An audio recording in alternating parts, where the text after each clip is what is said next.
Welcome to The Big Ideas, the podcast where three co-hosts explore real conversations about health, relationships, money, business, and life, and the ideas that shape them all. This week, I'm your host, Justin Gabasi, joined by Jessica Broadway, who's bringing us our topic today, and Mark Steiner. Jessica Broadway is a coach, speaker, and author who works with leaders, entrepreneurs, and individuals navigating seasons of change. Jessica is known for helping people name what they're feeling and turning moments of uncertainty into clarity and forward movement.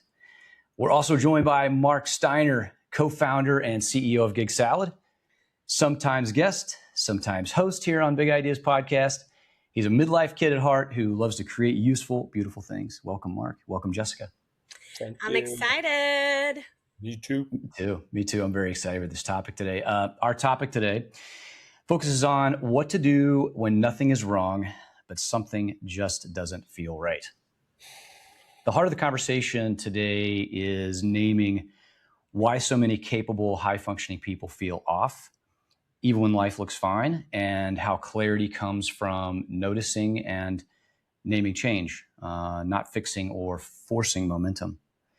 So this is big, important stuff here. We were just chatting right before and talking about how this is synchronistically popped up just within the last 24 hours for at least the two of you. So let's dive in. Jessica, why do you think so many people say nothing is wrong, but something just doesn't feel right?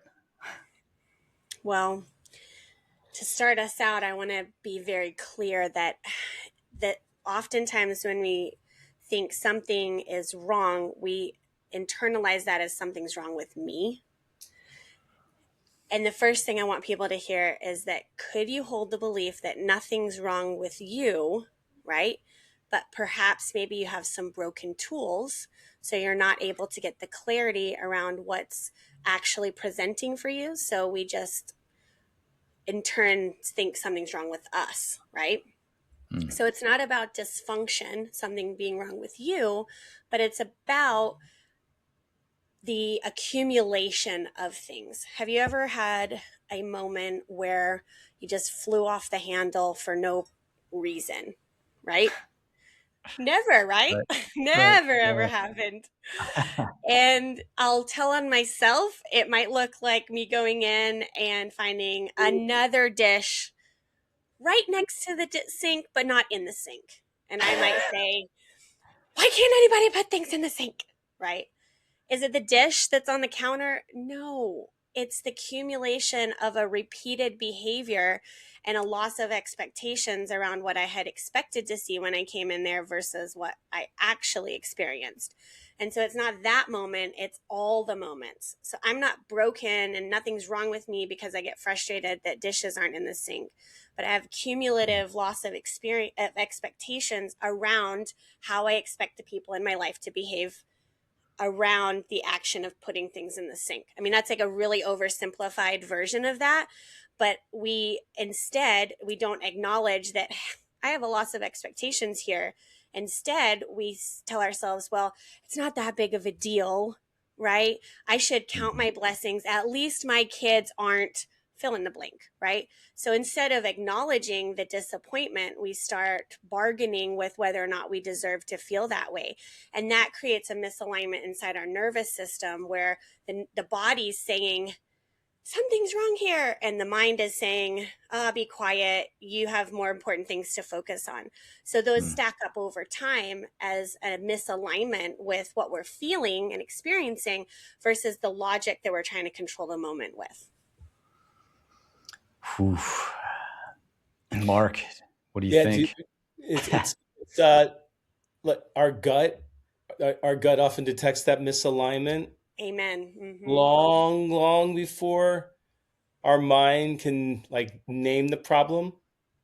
I just know as a feely person, I feel really quick, snap, and then if I do it right, I stop, I go backwards, and until I've identified, oh, that's when I got off, and that's what's actually going on. And sometimes it has very little to do with what just happened. Isn't that funny? Yeah. Yeah. You said something that I think is really interesting. And this topic just came up yesterday. Strangely enough, so I'm in Thailand right now, and I was talking to a family that I'm staying with, and they have one of the family members has I think she's 13-year-old daughter, and she was talking about a psychology test that she just had, where the term expectation came up, and I have thought so much about this word, and like, what do you think about that? Like, is it healthy to have expectations, or like, where's that balance? Yeah, it's absolutely healthy to have expectation. What shifts is when the when you hold somebody accountable for an expectation that they didn't realize that you had set for them. So when we look at loss, the category of loss, what we know to be true about our experience of loss is that there's over 73 different types of loss a person can experience in their lifetime. So the largest category of that is what we call intangible loss. And inside that is the loss of hopes, dreams, and expectations. So when you talk about expectations, when someone is disappointed, they're most likely experiencing an emotional response to the loss of expectation. And most of the time, we have expectations that we don't even acknowledge we had for someone until they disappoint us or until something changes. So you might not even know that you had unexpressed expectation for someone, and then you don't realize it until they disappoint you, and then you go, oh dang, I expected you to behave this way and you behaved this way, or I expected my motherhood journey to be this way and in fact it's this way. We didn't even realize we had expectations quite often until we have a loss of expectation, and then we're left having to reconcile the reality versus the expectation. And oftentimes we get sucked into blaming the person or blaming ourselves. And that's where that silent resignation can hit, where we dissociate from that disappointment and we say, well, I can't have expectations for people anymore. They'll always disappoint me. Or I need to manage my own expectations because I just live in la la land and I'm never going to have what I want. Right. And that neither one of those options is good for us to have. Is it a good idea just to limit expectations all around? Just try to have as few as possible? So there's two ways you can posture that. One is to release people of the expectations you have for them, meaning I'm not going to love you conditionally based on the performance or the expectations I have for you. I'm either going to choose to love you or I'm going to choose to remove you from my life, right? I'm going to choose to either have you in or I'm going to choose to have you not in my life. What we have to let go of is punishing people for the disappointment or the loss of expectation. Is that clear? So I personally have a lot of expectation. I live in a state of expecting the best in all situations. What I would encourage people to let go of is the anger and the disappointment that comes when something doesn't meet your expectation.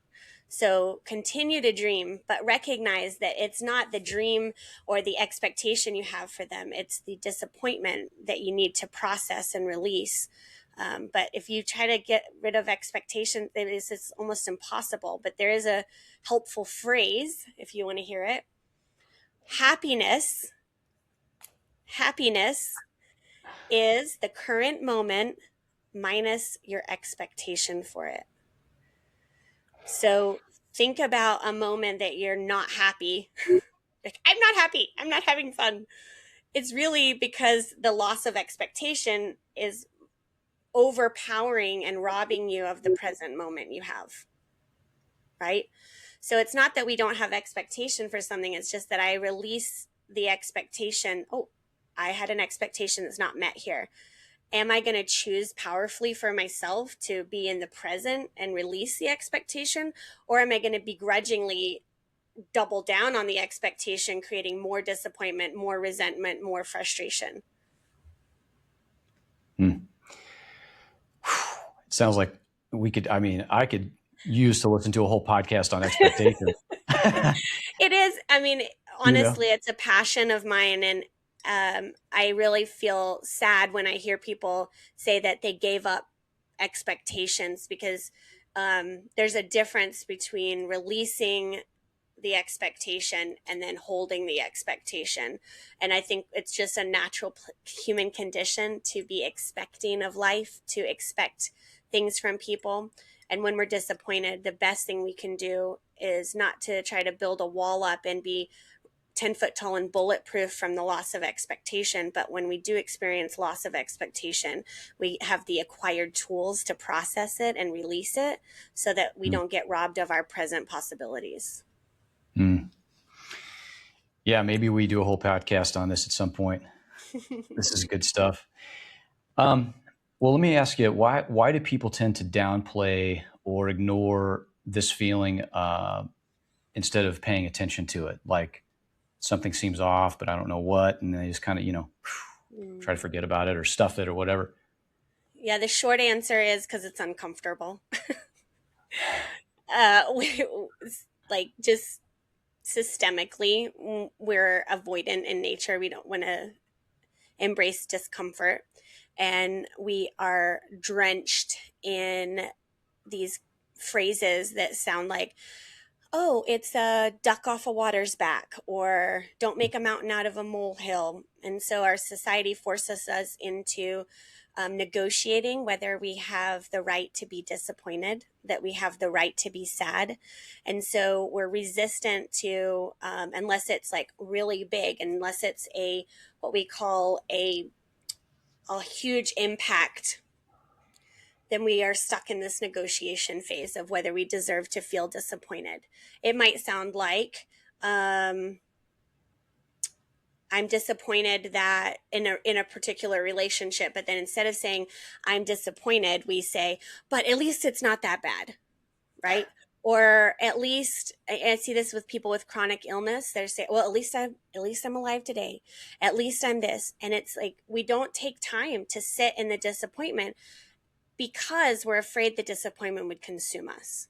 So at the end of the day, we are lack the tools to embrace the discomfort because we're afraid we're going to get stuck there. And I don't want to be stuck in my disappointment. So I just find myself negotiating or trying to focus on gratitude or all of these other things. And we have these entrenched toxic positivities that we're using to replace the impact of loss and try to negotiate or reframe it. There's nothing wrong with framing, contextualizing things, but when we're using that as a coping strategy, we're going to rob ourselves of the moments that we deserve to feel. You deserve to feel things 100% as you experience them. Now, what you choose next, that will then shape who you become, but feeling the feelings doesn't change who you are. Does that make sense? Yeah, Mark, you've done a lot of deep work on yourself, outside of business, just personal development. You're always on the forefront of that, and how do you think this lands with you, Mark, circa 30 years ago versus Mark now? Like how has it hit you and like, how's it different and how do you handle it now?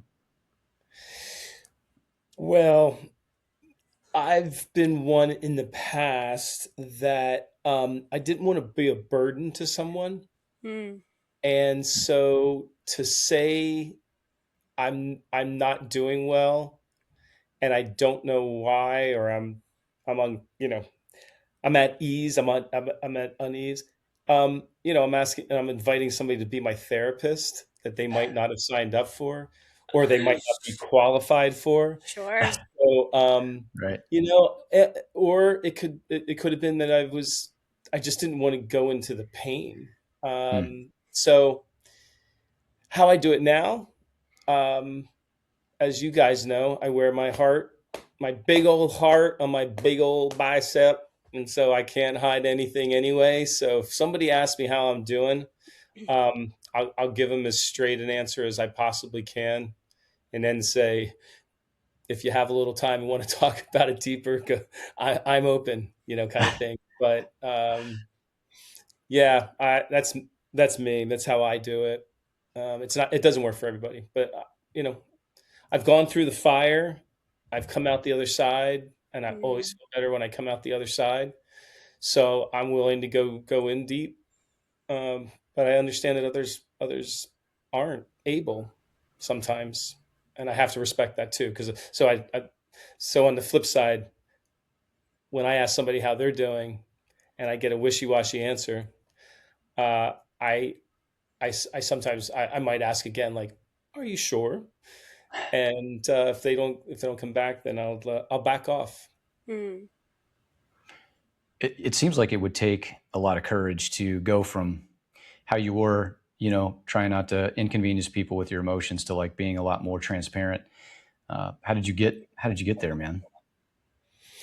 Oh, finding such joy on the other side, just Hmm. finding peace, harmony, and tranquility. On Once I got it out, it couldn't control me anymore. Mm. So I'm past it.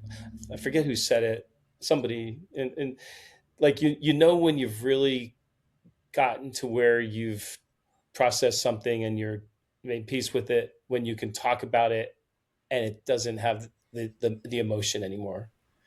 When I was able to talk about things and not bawl, Hmm. I thought, okay, I'm good with this thing. Finally, that was it. You just got to you got to be willing to roll up your sleeves, Do the work. do the work, Mm. sweat, get your fingernails dirty. Whew. Easier said than done, huh? Hmm. Man. So, Jessica, if it's not that something is wrong, um, what do you think is typically underneath that feeling? That Mark said it really well when he talked about being able to go through the fire. And we can't intellectualize, we'll never intellectually be able to solve heart related problems, right? We're never going to be able to intellectualize it. You can't think your way around it. You have to feel your way through it. And Mm. that is about integrating all of you and not fragmenting yourself off. Like, well, this is work me, this is church me, this is, we have all these different roles and relationships, and most of our identity is assimilated based on the roles we play. We've over identified with the roles we play. So when one of those shifts or changes, it feels like we don't know who we are anymore. And so establishing a sense of who am I, even when the world behaves inconsistent with what I thought it should do, or when people choose differently.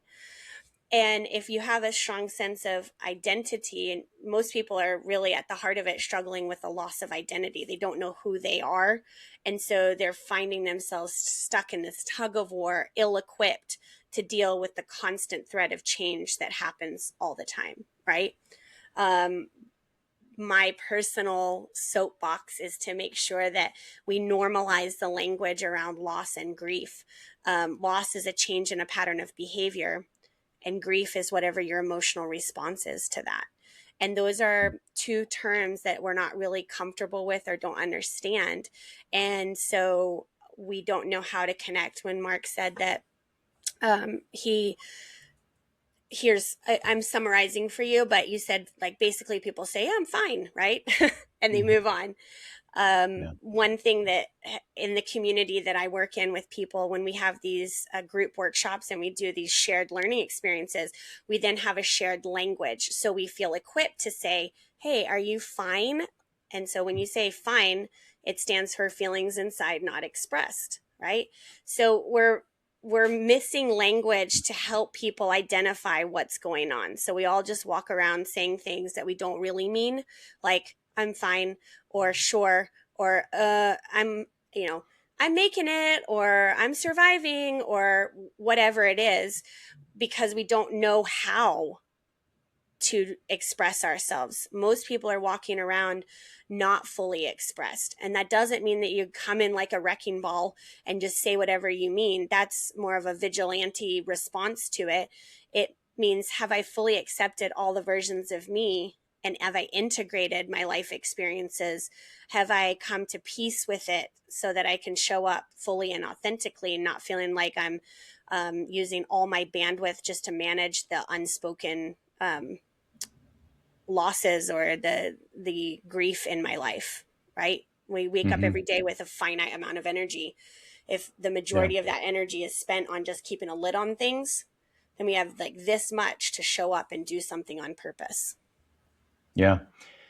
I feel like those, Mark, you spoke at one point, I think in a previous podcast, or certainly with me, just bro talk style, about that situation she mentioned about roles and, Mm-hmm. trying to wear so many hats, which is funny for a guy that actually loves hats and has a lot of hats. And how, you mentioned at one point that you used to expend a lot of energy wearing a lot of hats. So I'd kind of like to talk, Mark, about that role thing. Like, how does somebody, maybe here for both of you, but how does somebody take all that bandwidth of trying to wear all those hats and then get more comfortable in their own skin, to recapture Yeah. some of that? Yeah. You said, Jessica, you referenced shifting Mm-hmm. from place to place, and that was what I was doing often, was shape shifting.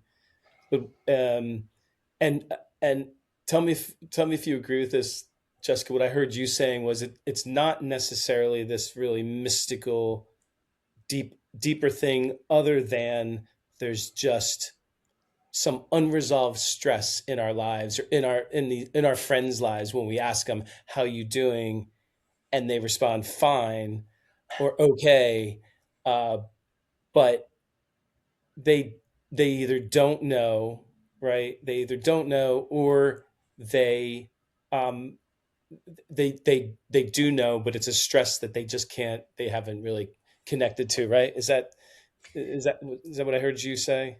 Yeah, for sure. They don't know how to express, I'm not okay, but that doesn't mean sign me up for a life sentence of they're struggling, you Right. know? And people are resistant to saying, I'm not okay right now, but I'm going to be okay later, or I'm working through things, because you see a snapshot of their life and they don't want to be labeled as the person that is chronically struggling, right? Or having, oh man, they're really going through something. No, I was going through something yesterday. I'm fine today, or I'm okay today. Right. So we tend to just withhold that part. And because we don't really trust, we don't have those relationships or the shared language for processing information, or expressing that, hey, I'm dealing with a loss of expectations today. I'm working on processing it, right? Nobody talks like that. So Right. we're not really equipped. So we Right. just say things that we don't really mean. And then that silently creates another level of misalignment within ourselves. It's like, when you say something and you feel that resistance, you're like, dang, I did not really speak truth right then. I've just kind of skirted around how it was and avoided it. And Right. as you build up that avoidance time after time after time, you know, you find yourself being experiencing accumulation of loss, not just one thing but everything. It's all the times you broke promises to yourself. It's all the times you said I'm fine when I wasn't fine. um, and then it comes into this, it'll accumulate to a disruptive moment where you have to face the truth, right? Mm-hmm. Yeah, no kidding. So, Mark, what tools and tricks have you used to go from the multi-hatted guy to the guy that's very, grounded and, now, and like you kind of live in your truth, a lot. Well, I'd say all the time. Yeah. You know, I used to I used to think when I switched a hat, I could switch the emotion too, Mm. but it carried with me. So I Mm-hmm. might have gone from wearing a construction hat because I'm dealing with a demolition job at one of the properties, and something didn't go right, and then I had to go into the next room and be the CEO of Gig Salad for a moment, and I'm dealing with completely different people with under completely different circumstances. And you'd think I should be able to walk in there and be like, and there's good stuff going on there. And hey, let's talk about marketing and something really cool we're doing. But I'm still carrying the burden of the old hat.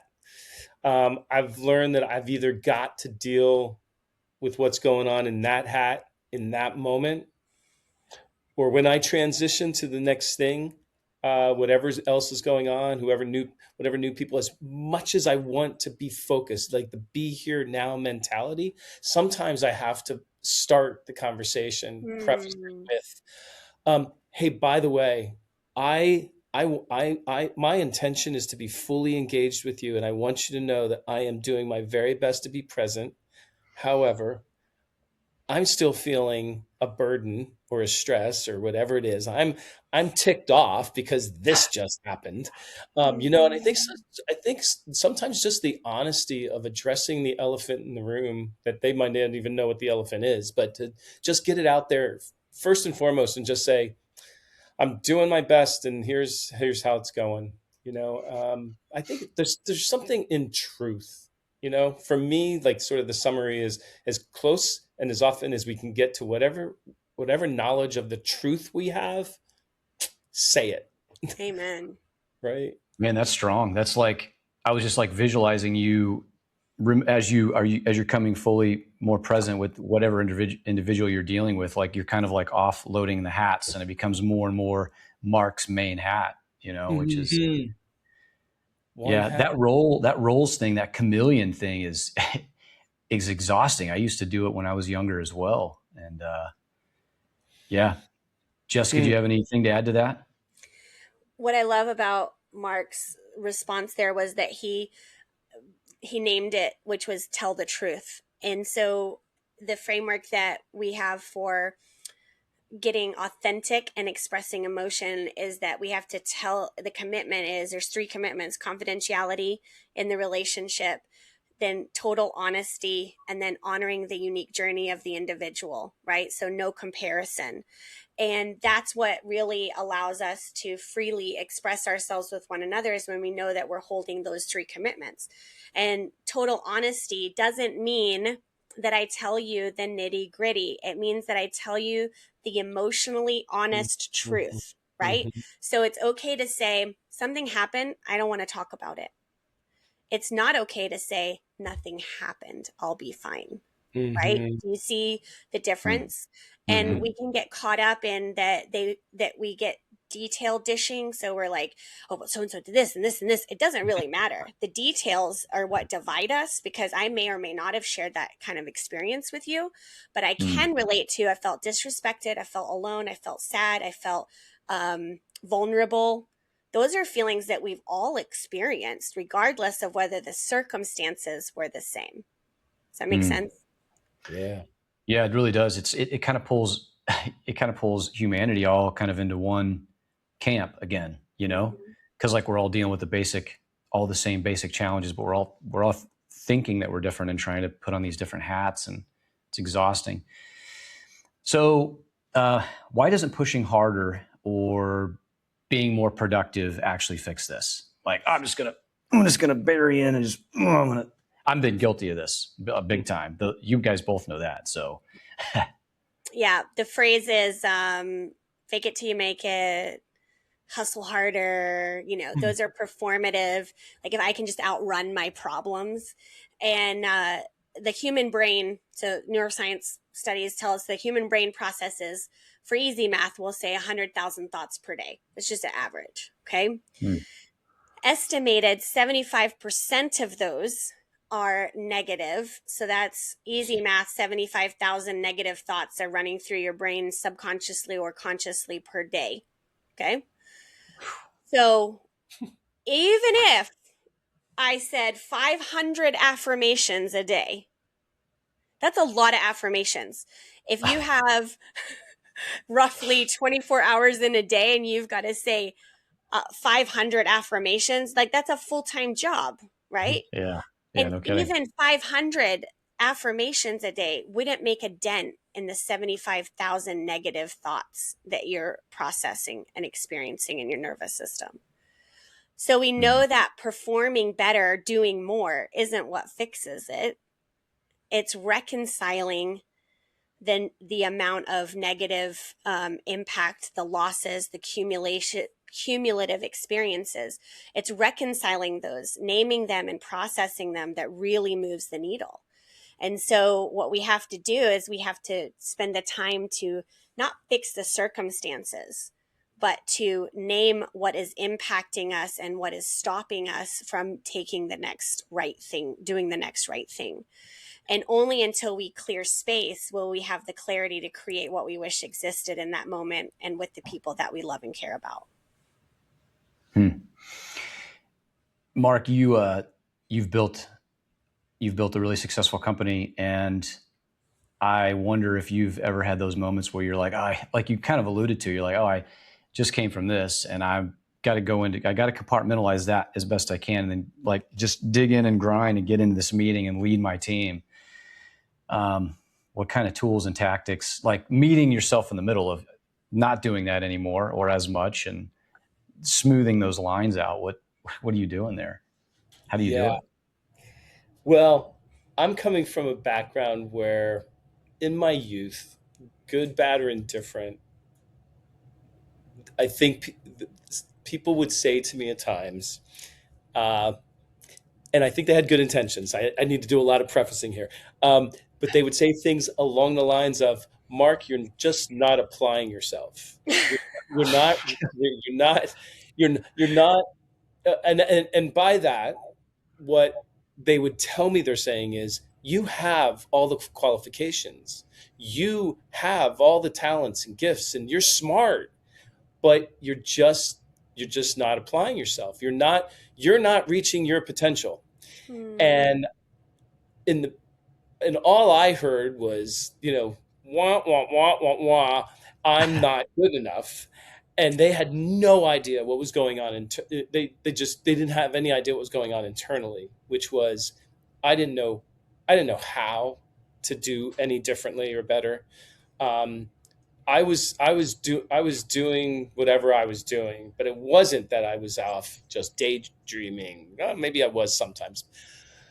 What I've had to learn to do today, to forgive the little Mark for not trying hard enough, um, was to just start taking the baby steps of just just keep moving forward. You know, find some semblance of forward motion, and then most importantly, hire really well to get people to move things forward, so I don't have to.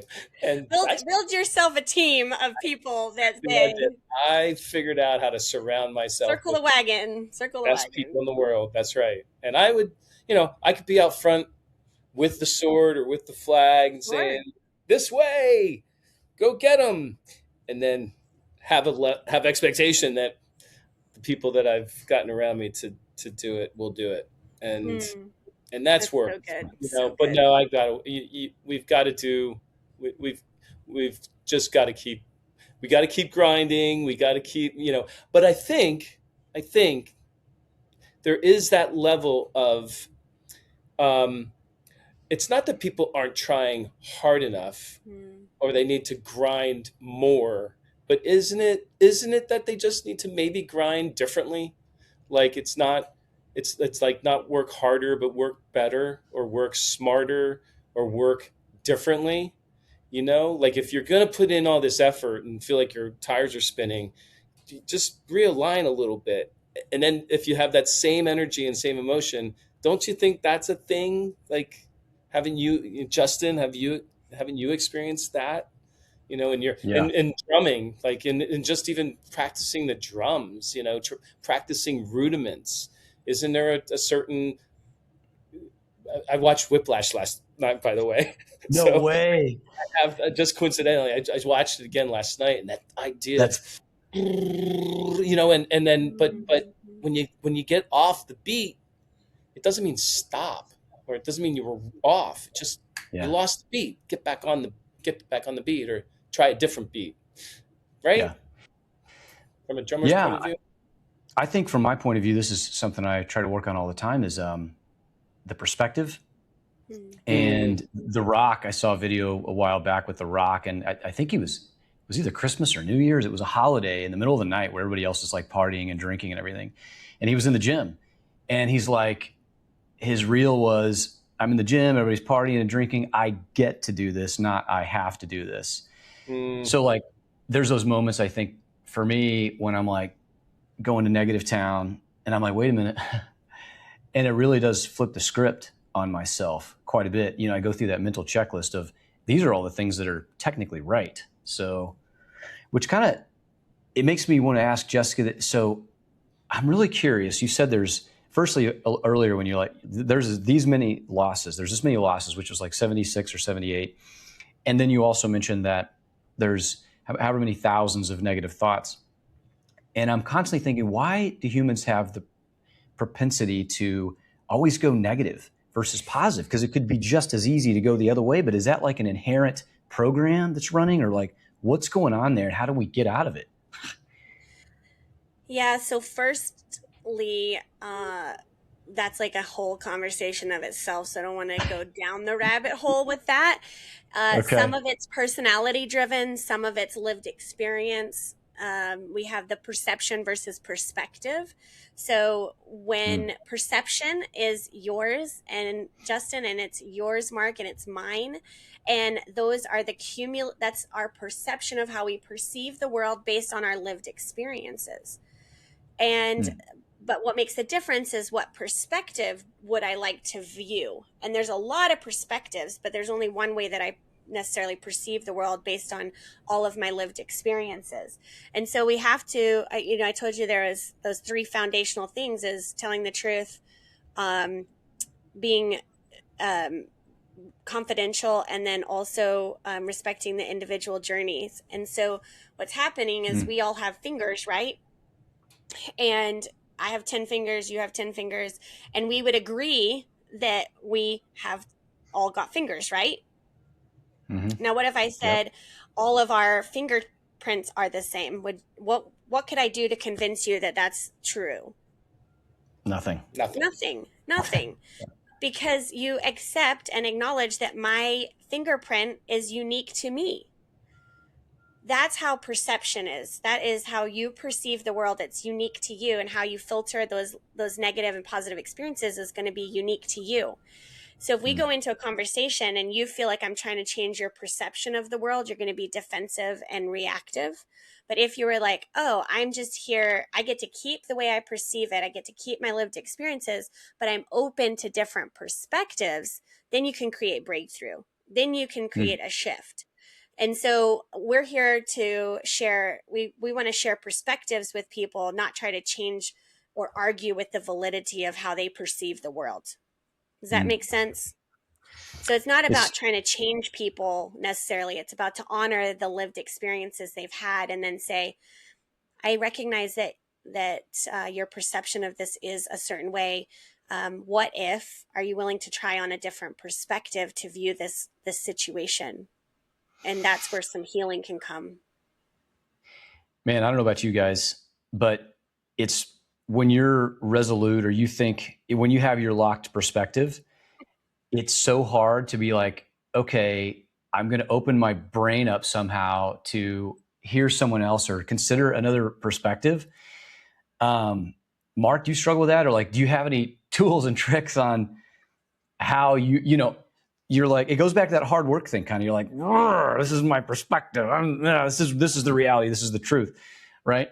But then that's not the case. There's always, other realities of the perspective. So what do you think, man? Yeah, in my youth, I had some really strong opinions, and it went into midlife. I would say when the turning point for me was when I owned a business, and I had forming a team, and realizing that, one, I didn't want to be a dictator. And I wanted to have people feel comfortable bringing their ideas to the table. And I learned really quick that if I offered that, I'd better be willing to follow through with that. And if people brought opposing ideas, different opinions, and I immediately shot them down, well, they're not going to share them again, and they're going to make a judgment about So me, right. that I'm too rigid, or I'm too this, or I'm too that. And then as the company grew, and as the company grew more popular, and we grew a bigger fan base, and we had more clients, it was just, I realized that any too strong of any one opinion, if I was too rigid, be it politics, Mm. be it religion, be it anything, the way of the world and how life is. And I, one, talked about that publicly, then it would be really quick that I would probably half everything. I'd lose half the employees. I'd lose half the, the followers. And so it's amazing. I amazed myself in when I chose to just shut up and Mm. keep my opinions to myself, how quickly and or how diminished my opinions became. I just didn't feel too strongly about things anymore. And I went from a more dualistic thinking to a more, I'm in the gray. I really try to be somewhere in the middle on most everything. And I feel really happy here because I don't disenfranchise myself from anyone, um, Mm. or disenfranchise others from me. And I'd like to think that I can kind of get along with anybody because I'm not that smart, and I'd rather listen to what other people have to say. I'd rather learn from others than teach them what I know. That's Man, my. you forced yourself into like talk about accountability. Like you backed yourself. You said like your company is built on that. Like Entirely. forcing perspective. Like you force yourself to practice every day, man. That's like you were going to the gym every day. Yeah. That's Doing the reps. dude. That's one way to get it done. Yeah, man. You Yeah, must, Justin. I mean, you're experiencing this, traveling from country to country, culture to culture, language to language, religion to religion, politics. You know, I mean, you must be your head must be spinning. You're like a ping pong ball or a pinball machine, aren't you? it is, man. I am. It's I came here, I did this because I wanted to find any prejudices that I might have. I don't think I'm prejudiced or discriminatory, you know what I mean? But I wanted to test that, like like you tested, you know. And man, you just can't be out here. You can't learn and have too rigid of a opinion or perspective, you know, like you said. And yeah, it is. Man, it's like major yoga. You know, stretching my brain's like doing yoga every day, dude. Like doing all these crazy. Neuroplasticity. Mm-hmm. It's like at the end of the day, I'm like, man, you know, I try to journal it and figure it out. And gosh, I don't. I just have to say, like, I don't know. Even if we don't ever get any listeners on this thing, I learned so much from you guys on all these deals. It's like just this like time together to rap about this stuff is. I love it. I love it. Jessica, do you have any final thoughts on that particular perspective thing? Because I have another question I'm dying to ask you. So, No, ask away. okay. Well, I don't know. I guess because I know you, I know all like these amazing little mic drops that have been going on throughout the episode and like the shared language and how to handle loss and like all these little nuggets. Like any one of these things could be a book. And you have some books, by the way. People need to check her out. And so there's so many tools here already just in this last chunk of time today. So where does someone actually start when they feel this way? Like what tools and how do you start to put this together and begin? Yeah, I want you to hold the idea that you don't have to fix the circumstances in order to process how you feel about them. So we're not attached to the outcome we want anymore. We're attaching ourselves to the process of experiencing what's happening for us. And we can put ourselves into this emotional exile where we hijack ourselves and we say, I will do this when predicted outcome occurs, right? I hear it a lot. People say, well, I would start my business, but I don't have any money. I guarantee you, if I wrote you a check for $1 million, there'd be a lot of things that you needed to do in your business before you spent money. Okay. You know, I will, any number of things. I'll write the book when. And so we put ourselves into these places of exile, delaying progress until the circumstances are such that we feel like we can move forward. And because we've attached ourselves to an outcome, I want people to fall in love with the process of becoming themselves, about integrating all of themselves and living presently in the moment. That's really all we have. They've estimated 75% of what we think about in the past is regret, and 75% of what we think about in the future is hopeful and good things. Most of it, I'm sorry, 75% of it is fear of the future. Only about 25% of it's actually positive, either side of the spectrum. All we have to experience at 100% is right now. That's it. Yeah. So I want you to be able to be fully present. And if you have a lot of things you wish were better, more, or different about the present moment, you'll avoid being there like the plague. So in order to get people to pay attention and stop trying to fix things and start naming the things to get some clarity about what it would look like, we have to start identifying what it is that's got us stuck. So there's three things I tell people to do is ask yourself, what has changed for me? Just be reflective of what's changed. Because if you're having a hard time figuring out what changed, what loss you experienced, then you can ask yourself this very amazing question that works for me 100% of the time. What do you wish was better, more, or different about this moment? And then start to organize those answers, journal it, write it down. I wish I had a better relationship with my child. I wish that I had more time freedom. I wish I had a better financial situation, right? Then we can begin to organize those and look for categorically where the abundance of things you wish were better, more, or different exists. And that's where we could start doing work. But the first step isn't in resolving it or the circumstances changing. It's that you decide to live presently in the moment and be brave enough to create what you wish existed by identifying where the gaps are in your life.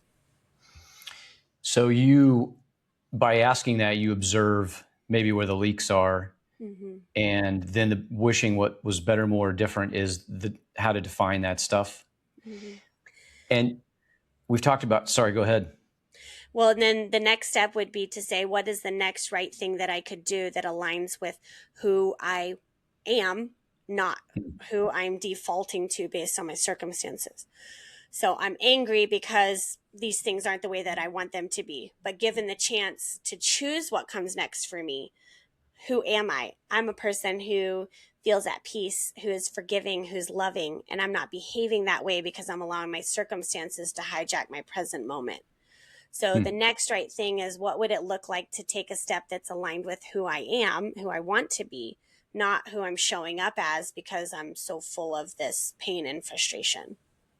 I want to get into this, Mark.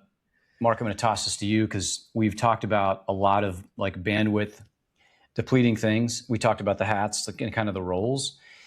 And Jessica, you just touched on past, worrying about the past, regretting the past. Like, talk about a major, another like bandwidth leak. And Mark, you seem to live really present. So, how do you think one could go about releasing some of that stuff? Jessica, I'd like you to hit on it too. But the past, that's a big chunk of energy potentially, if that's where you're living all the time. Therapy for me, I talked a lot about, once I started talking about the pains and traumas and dramas of my past, or the regrets I had, or the mistakes I made, or the sins I did, whatever you call it. It just, I had to make peace with it is the past, and forgive myself, ask for forgiveness from others, forgive others. And, it was a process. I had to just keep going back to the well. And I did as Jessica has pointed out, if you just, 75%, if 75% of our thoughts of the past are negative, something adverse or bad or regrets, And we do a lot, and we're doing this all the time, whether there's people around or not. This is what's going on in our head. And once you put it out there, you put it out there into the universe, and let it just be revealed. Hopefully that's enough. Sometimes it takes a professional perspective, somebody that's trained to listen and guide you through it. But for me, it got to a place of just, it's a question of forgiveness. Yeah. It is just, you have to forgive, and you may not ever forget, but the thoughts may be fewer and far between. And when you do come to them, hopefully the thought is, I've already made peace with you. Go away. Leave. I release you. I release you. Get out of the room now. Okay. Or you sit in the corner. I know you're there. I've already dealt with you. I'm good, and then move on. That was my process. Wow. Thanks, man. Thanks for sharing.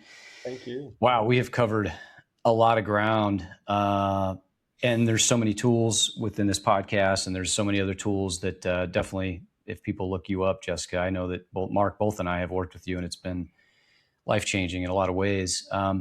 Do you have any, you're always good at the mic drop, so I don't mean to put you on the spot, but do you have any final thoughts?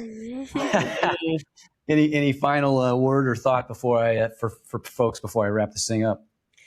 If I could give you any kind of visual, just remember that your arms won't be able to receive tomorrow's blessings if they're full of yesterday's broken promises. And so, like Mark said, it is about releasing the pain of the past. And there's a process. I've been doing this for over a decade, helping people navigate seasons of change. And there's different processes for releasing that based on personality a lot of times. Some people work better in certain situations. There's a lot of them. But the thing we all have in common is that we first have to identify what it is that we want to process. And that's a lot of where I support people, is spending time saying, what do you wish was better, more, or different? And then starting that. Sometimes just naming it is 95% of the battle. And once you actually draw the awareness to it, you're able to go, that doesn't serve me anymore. Goodbye. And that's enough. There's other things that need to be a little deeper, but just, I want to invite people to enjoy the present moment. It's a gift. It's called the present for a reason. I know we've all heard that before, but it is the only thing that you truly get to experience at 100% being in the moment. So cheers to being present and living on purpose. I knew you'd have a mic drop. Yeah. Cheers. Life is now in session. Let's go. Cheers, you guys. Thanks for listening to Big Ideas, everyone. Podcast about people, perspective, and the ideas that shape who we're becoming. If this episode sparks something for you, stay curious. We'll see you next time.